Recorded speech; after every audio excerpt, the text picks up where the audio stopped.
berikutnya yang tentunya tidak kalah menarik. Mohon tetap bersama untuk nanti kita diskusi di sesi akhir. Mari kita panggilkan, sudah hadir bersama kita. Selamat Hari Apoteker Sedunia kepada Ibu Selamat Hari Apoteker Apoteker. Tuti Sri Wahyuni M. Famklin. Beliau pada siang hari ini akan membawakan materi dengan topik penggunaan SABA secara rasional untuk pasien asma. Ini duetnya Bu Lucy ya, yang sudah lama malang melintang di webinar dengan berbagai topik. Riwayat pendidikannya beliau 2007 Magister Farmasi Klinis di Universitas Surabaya. Lalu juga sebelumnya di 2024 ya program apotekernya dari Universitas Surabaya juga dan sarjana farmasinya pun dari Universitas Surabaya. Untuk riwayat pekerjaan, beliau aktif di Siloam Hospital Lipo Village ya Bu ya, di Tangerang as a head of pharmacy department. Lalu juga di Siloam Hospital Lipo Village, Tangerang as a clinical pharmacy service staff. Luar biasa ini Bu peranannya. Di Ya, PT Vitafarm Surabaya, ini R&D ya Bu ya, R&D Supervisor. Ini sampai dengan 2026 ya Bu ya, 2006. Dan juga aktif di organisasi sama seperti Ibu Dr. Apoteker Lucy, beliau aktif menjadi sekretaris KFT Siloam Hospital Lipo Village 2014 sampai dengan sekarang, anggota KPRA Kementerian Kesehatan RI 2020 sampai dengan 2024, dan beliau juga aktif di Ikatan Apoteker Indonesia sebagai Ketua Hisfarsi, Himpunan Seminat Farmasi Apoteker Rumah Sakit di Pengurus Daerah Banten 2019 sampai dengan saat ini di 2023. Kepada Ibu Apoteker Tuti Sri Wahyuni M. Famklin, disilahkan untuk menyampaikan materinya. terima kasih Ibu Apoteker Katlia Febrinella untuk introduction-nya. Senang hari ini bisa hadir di dalam webinar kali ini, Bu Katlia. Sudah lama tidak bertemu. Pasangannya dengan Bu Lucy lagi. Iya, Hari ini selalu ya Bu spesial ya. sekali. Spesial hari ini kita bicara tentang uh, apoteker tentunya karena hari ulang tahun. Saya juga ingin menyapa Bapak Ibu rekan-rekan sejawat apoteker di seluruh Indonesia. Selamat Hari Apoteker, rekan-rekan sejawat sekalian. Selamat kita tetap semangat melayani walaupun kadang-kadang suka gemes dengan pasien gitu ya. Apalagi topik hari ini asma yang tetap seru untuk kita bahas karena sudah beberapa kali membawakan tapi juga tetap seru. Saya juga ingin mengucapkan terima kasih kepada PPIAI dan PT GSK Indonesia yang sudah mengizinkan saya untuk membawa materi untuk diskusi kita pada siang hari ini. Semoga diskusi ini juga bisa berjalan dengan baik dan jika ada masukan dari Bapak Ibu juga boleh kita nanti diskusi. Saya senang melihat Bu Lucy tadi juga interaktif. Bapak Ibu, harapan saya juga hal yang sama. Mari kita saling melengkapi karena ketika kita diskusi hanya satu arah akan tidak maksimal. Saya yakin dan percaya Bapak Ibu punya pengalaman yang lebih banyak gitu ya. Dan hari ini izinkan saya untuk menyampaikan topik kita tentang, saya izin share dulu, penggunaan SABA secara rasional untuk pasien asma. Sudah tampil slide show-nya Bu Sudah Bu, Lea? sudah. Jadi hari ini kita akan bicara tentang penggunaan SABA secara rasional untuk pasien asma. Jadi kalau lihat gambar ini juga saya membayangkan waktu saya asma gitu ya. Jadi saya sama Bu Lucy itu kok punya eh, masa kecil yang sama gitu ya. Sama-sama pasien asma dan hari ini beruntungnya sudah tidak ada lagi. Jadi saya pernah asma di kelas 6 SD dan rasanya itu ah, sudah napas tinggal separuh gitu ya. Jadi saya suka bilang sama papa, ini napas kok susah bener gitu ya. Hari ini sangat beruntung nafas itu bisa tarik dalam dan menghirup udara segar. Dan membayangkan gambar ini, saya membayangkan kelegaan yang luar biasa ketika kita menggunakan short acting beta agonis yang kita kenal dengan obat asma kerja cepat.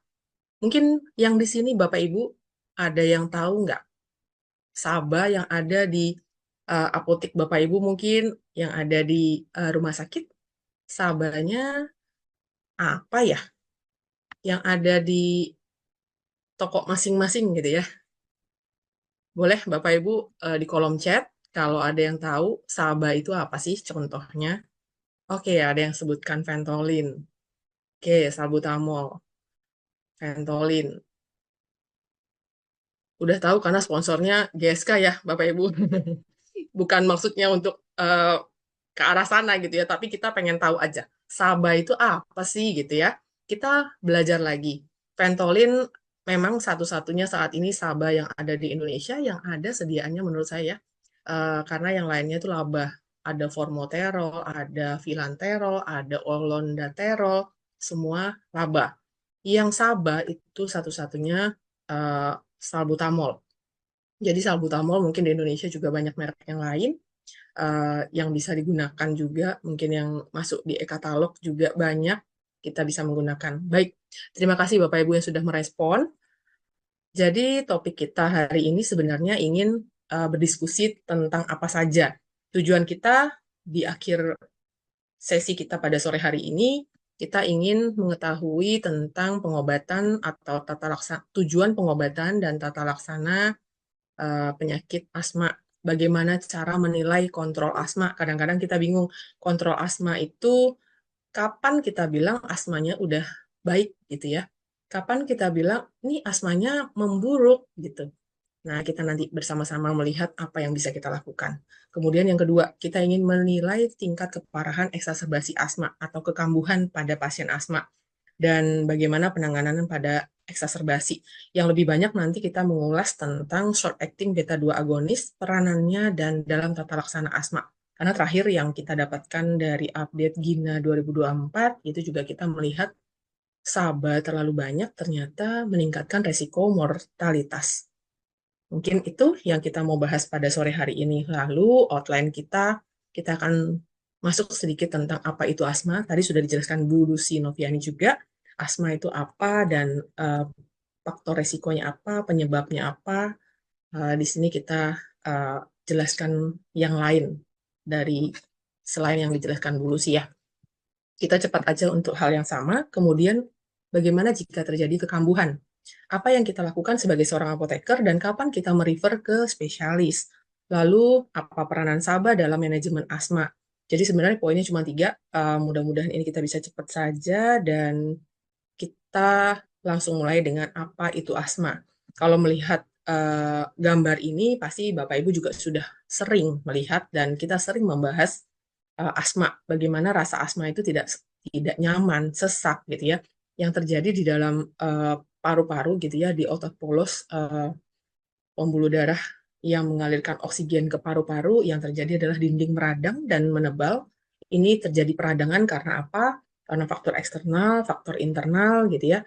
Yang mana kita lihat saluran napas normal ini bisa lega banget, tapi saluran napas pasien asma kita rasa sangat sesak karena kontraksi otot polosnya menjadi lebih kecil. Kemudian asma itu merupakan penyakit heterogen, tadi juga sudah disebutkan di awal webinar ini, yang ditandai dengan inflamasi. Nah, di sini kita ingat PPOK. Kalau PPOK bukan inflamasi penyebabnya, tetapi karena alveoli yang pecah gitu ya, alveoli yang cacat sehingga menyebabkan um, apa oksigen tidak bisa dihantarkan ke paru-paru, pertukaran oksigennya tidak sempurna, dan yang dirasakan adalah sesak. Mungkin kadang-kadang juga timbul mengi. Mungkin dengan PPOK dikombinasi asma itu juga sangat mungkin terjadi pada pasien-pasien kita. Jadi mengidentifikasi asma memang tidak mudah. Tapi kita juga bisa belajar hari ini, mudah-mudahan nanti mendapatkan pencerahan dan Bapak Ibu bisa membedakan kapan itu suatu asma dan kapan itu suatu PPOK. Kemudian hiperresponsif saluran nafas dan obstruksi saluran pernafasan. Asma yang disebabkan oleh obstruksi saluran nafas, kita harus bisa bedakan dengan adanya keganasan. Kemudian untuk tujuan manajemen asma menurut Gina, ini kita rangkum secara dua poin besar. Yang pertama yang dituliskan di dalam guideline tersebut, tujuan dari tata laksana asma adalah mengendalikan gejala jangka panjang dan meminimalkan resiko asma jangka panjang. Mengendalikan maksudnya apa? Harapannya adalah ketika terapi asma itu diberikan, pasien tidak lagi merasakan